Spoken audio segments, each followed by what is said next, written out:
Yan, hello po sa ating lahat mga ka-team Jomcar. So alam niyo naman po, Team EDSI po ako, Team Jomcar. Pareho po silang minamahal ko at iniidolo ko dahil one kalingap, ika nga po ni Kalingap Rob. Bakit? Sa kabilang GC, galit na galit sila. Kasi Jomcar lang daw po. Huwag naman po tayong ganon. Promote nga po ni Kalingap Rob palagi sa kanyang live na one kalingap, no, one team lang po yan sila. Magkakaibigan po yan sila. Kaya, no need to worry at huwag po natin pag-awayin, di ba? Kaya, love lang po tayong lahat. So, yun na nga po, no? Sa prank nga daw ho ni Carla ay may hindi magandang naidulot sa alin, no? So, yan po yung topic po natin. Unang-una, para sa akin, my God, kinabahan po ako, nung sinabi or nabasa ko yung title at saka thumbnail pa lang.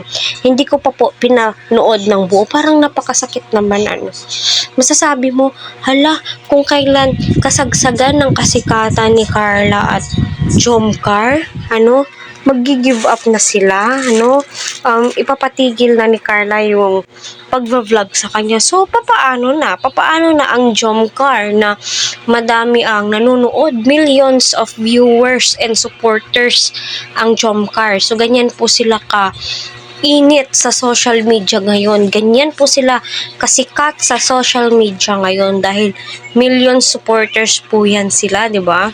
So, ayun, may kanya-kanya pong opinion ng mga supporters nga po. Sinasabi nga po nila, masakit daw po ang kanilang loob. Naiyak po sila.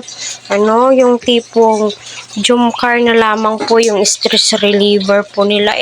Bakit naman daw ganon yung naging desisyon ni Carla, Yun, medyo nung nasa pangalawa o gumit na gitna na po tayo hanggang sa end of the video, masasabi mo po talaga, my God, pwede na pong mag-audition itong si Carla, bilang artista kasi ang galing po niya, kumbaga best actress po talaga itong si Carla, si Jomcar, di mo na po mahitsura o madrawing yung mukha niya kung ano yung magiging reaction po niya sa mga sinasabi sa kanya ni Carla. Pero ang good thing dito is tuloy na tuloy ang Jomcar, di ba?